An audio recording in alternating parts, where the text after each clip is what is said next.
Tu as débuté l'écriture et notamment par le biais de la poésie à l'âge de 15 ans. Et je crois que c'est un auteur, Victor Hugo, et ses contemplations qui t'ont un peu transmis le virus, c'est ça? Oui, qui m'ont inspirée. J'étais lycéenne à l'époque et j'ai découvert voilà les contemplations de Victor Hugo. Et la poésie de Victor Hugo m'a vraiment inspirée. Alors je sais bien, c'est un auteur classique, hein, mais sa poésie est très libre en soi. Hein. C'est lui qui a, on va dire, prôné la coupure de la césure et d'autres choses en poésie, enfin des choses un peu, un peu particulières au niveau du vers en poésie. Et je trouve que sa poésie est simple, mais le simple est très compliqué à faire en poésie. Et comme c'est un génie, Victor Hugo était un génie de l'écriture, il arrivait à mettre énormément d'émotions derrière des mots simples. Et je peux vous assurer que, en tant qu'auteur, que c'est très dur. Il faut avoir vraiment une expérience de l'écriture pour arriver à faire ça. Alors toi aussi, dans ta poésie, tu ne te soucies ni des figures, ni de la métrique, alors? Alors, c'est une base qu'il faut avoir dès le départ. C'est comme un peintre, que ce soit Picasso ou Van Gogh, ils ont toujours suivi des écoles, entre guillemets, académiques au départ. Ils ont les bases, voilà. Et après ça, quand on a les bases, on peut se permettre de trouver sa personnalité en poésie et de gagner une certaine liberté. Mais bon, à savoir que la poésie, même libre, il y a toujours une musique des mots à respecter si l'on veut que l'ensemble soit cohérent, soit une musique. La poésie est une musique des mots. Donc il faut quand même réussir à rendre harmonieux un texte quant aux... On appelle ça les assonances et les allitérations, que ça soit au niveau des consonnes, des syllabes, tout ça, c'est un ensemble qu'il faut savoir maîtriser. Donc, tout au début, quand j'ai commencé à écrire en sonnet, par exemple. En tout cas, avec des vers structurés en alexandrin et autres, avant de pouvoir dire je vais libérer ma poésie et je vais tout casser et je vais avancer de cette façon-là et de prendre mes propres marques, ma propre inspiration. Donc aujourd'hui, on peut dire que tu es quand même plus proche du verset. Du vers libre que du vers classique. Voilà, j'ai quitté l'alexandrin. Voilà, j'ai choisi la musique des mots par les mots en elles-mêmes et pas par rapport à une structure par symétrie ou par un comptage de pieds bien particulier. Voilà. Et peut-être que certains de tes poèmes peuvent aussi se rapprocher des haïkus. Alors j'en ai certains, oui, parce que j'ai des poèmes qui sont très longs, mais j'ai des poèmes très courts qui peuvent faire que 2 lignes. Je crois qu'un des plus courts fait 2 lignes. Et après, le haïku, c'est pareil, c'est une structure. Il y a un nombre de pieds à respecter, un nombre de vers à respecter.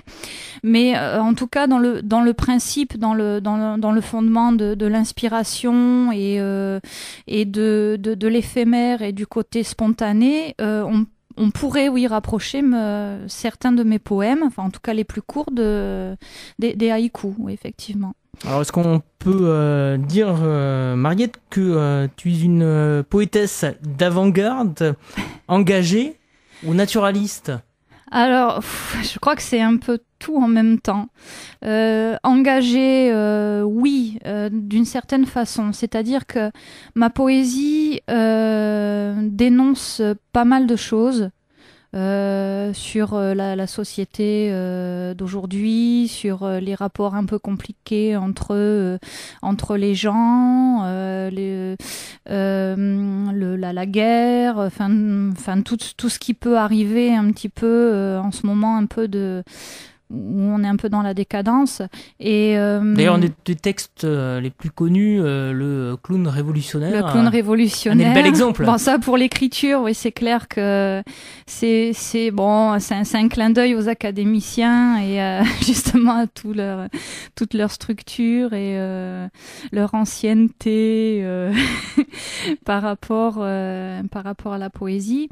Mais bon, ça c'est par rapport à l'écriture, mais il y aura des textes comme l'hymne à l'oiseau qui en même temps dénonce, mais de façon pacifique. C'est-à-dire, c'est montrer que voilà, il y a d'autres choses autour de ça qui sont belles, qui sont jolies et qu'on ne voit plus. Et c'est un appel. En fait, ma poésie n'est pas pessimiste ou quoi que ce soit, bien au contraire. C'est-à-dire que elle est basée sur l'espoir et sur montrer que qu'il y a d'autres possibilités, d'autres solutions et qu'on oublie pas mal de choses. Voilà.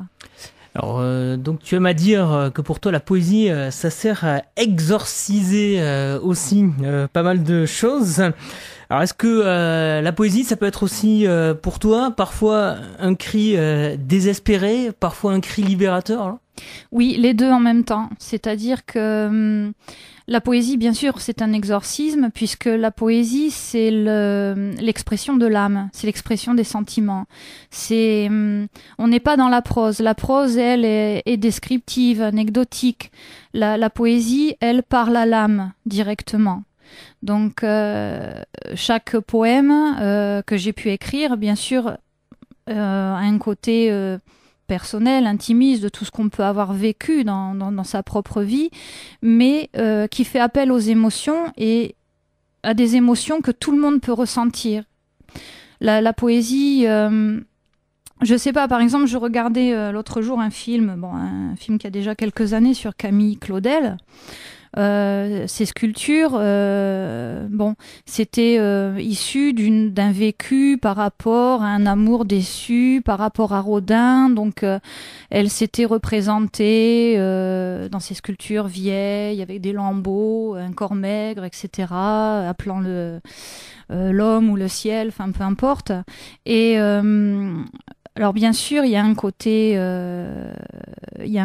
exorcisme, mais je pense pas qu'après que ça soit le lecteur ou en tout cas cette personne qui va admirer une œuvre, qu'elle soit une œuvre picturale ou autre, aille creuser plus loin. C'est-à-dire que c'est un appel aux émotions. On va regarder une œuvre et elle va déclencher tout un ressenti. Voilà. Et je pense que la poésie se place très bien à ce niveau-là. Bien sûr, c'est un exorcisme, mais c'est aussi un cri libérateur, parce que la poésie n'est pas que l'expression de la nostalgie, de la mélancolie, du désespoir. C'est aussi, je sais, j'ai des poésies qui sont très positives, où vous avez l'arrivée du printemps, où vous avez la nature qui est à un moment donné tout en harmonie, où il y a des messages d'espoir. La poésie, c'est la palette entière de toutes les émotions et des sentiments. D'ailleurs, tu aimes à dire que vivement ça peut aller encore au-delà, puisque tu aimes à dire que la poésie, c'est réussir à rentrer dans la peau des mots. Voilà. Exactement. Plus près. Alors, c'est justement pour ça alors qu'on n'est pas mal à l'aise avec ta poésie, Mariette. Elle est rapidement accessible au lecteur. Alors. Exactement. Les mots sont simples. Hein, donc, quand il lit ou écoute ta poésie, il n'a pas l'impression de chercher à expliquer ce que tu as voulu dire. Il écoute plutôt ce que tu lui dis alors. Exactement, la musique des mots. Et tout est exprimé en mots simples. Bon, il y a peut-être quelques poésies où il y a un mot un peu plus compliqué, mais on n'est pas dans de la poésie élitiste ou quoi que ce soit. Non, c'est une poésie assez populaire en soi, donc ouverte à tous. Et après, chacun y voit chacun y voit ce qu'il veut voir dans cette poésie. Voilà, après, l'interprétation est tout à fait reste à chacun, voilà. Important est de savoir ce qu'elle est pour chacun, la poésie. Alors tu as eu déjà plusieurs poèmes édités, publiés. Tu as eu aussi quelques prix. Tu as également choisi d'orienter aussi donc tes études en parallèle avec la poésie. Des études de lettres, voilà, en lettres modernes. Donc j'ai une licence de lettres modernes avec mention, s'il vous plaît, voilà. Mais oui, bon, c'est vraiment une passion. C'est quelque chose que j'ai toujours eu en moi. Donc l'amour des mots, l'amour de la littérature et l'amour de la poésie. C'est pour ça que je me suis orientée vers ce principe-là d'expression, oui, bien sûr, où je me sens à l'aise. Donc j'ai évoqué Victor Hugo, qui fait partie de ces grands hommes qui t'auront influencé dans ton travail de poète. Mais on peut penser également donc à Ronnie Cooter, donc avec qui tu as fait tes premiers pas finalement sur scène. Disons que tu lisais tes textes en public, quoi. Public, parce que la poésie, c'est un grand dommage, mais bon, c'est comme ça, il faut faire avec le temps. La poésie est un petit peu mise en renégat par rapport au monde éditorial, donc elle évolue. C'est-à-dire que effectivement, la poésie va se faire connaître par l'oral. Par le slam. Le slam est apparu il y a ça une dizaine d'années, même chose, parce que justement il y avait une barrière par rapport au monde éditorial. Et c'est vrai que j'ai commencé à lire des poésies avec Ronnie Cooter dans ses émissions. À l'époque, il s'appelait Ronnie Coup de cœur, donc il donnait des coups de cœur, des coups de pouce à des jeunes, ou à des jeunes ou des moins jeunes, enfin peu importe, mais oui, il donnait des coups de pouce par rapport à des créateurs. Et c'est vrai que j'ai commencé par lire mes poésies ou à les faire lire, parce que bon, il les a interprétées aussi, et à les interpréter dans différents lieux de réunions, de poètes, de soirées poésie, de soirées slam, le printemps des poètes déjà qui est en route depuis aussi pas mal d'années, qui permet au moins une fois par an de pouvoir lire ces textes. J'évoque Ronnie Cooter parce que c'est un peu grâce à lui que tu as été aussi productive, si l'on peut dire. Oui, c'est mon parrain, c'est mon parrain littéraire, artistique. Et donc c'est lors de sa disparition que finalement tu as petit à petit perdu cette envie d'écrire. Il y a eu un temps de pause, oui, un temps de deuil entre guillemets par rapport à ça. Ronnie Cooter, écrivait lui-même de la poésie. Et c'était quelqu'un qui était, malgré son aspect jovial, parce qu'il défendait la bière aussi, c'était quelqu'un, un bon buveur et tout, très convivial, etc. Mais souvent, derrière le nez du clown, derrière le masque du clown, il y a des fois un personnage qui peut être aussi triste ou mélancolique, ou qui... pour telle ou telle raison, est en souffrance. Et c'est quelqu'un qui s'est donné la mort. Et forcément, ça m'a beaucoup perturbée. Et comme il écrivait de la poésie aussi, disons que pour moi, toucher aux mots, toucher à la poésie, c'était quelque chose de dangereux, quelque part.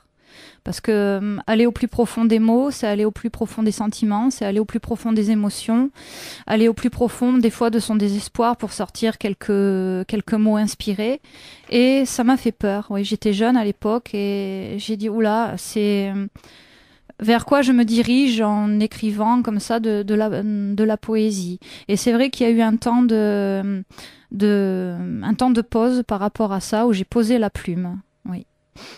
Et c'est un troisième personnage qui finalement t'a redonné goût à la poésie et à l'écriture. En 2013, donc, tu es arrivé à Oloron-Sainte-Marie. Exact. Et tu t'es rappelé visiblement que c'est là que le poète Jules Supervielle est enterré. Oui.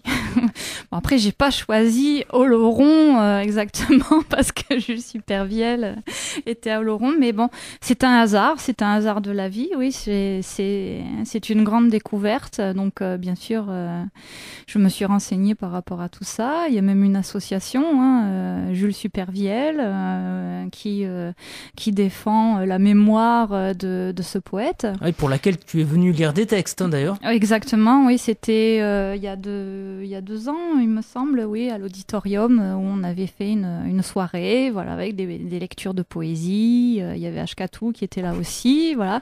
Donc c'était une soirée bien sympathique organisée par voilà l'association Jules Supervielle.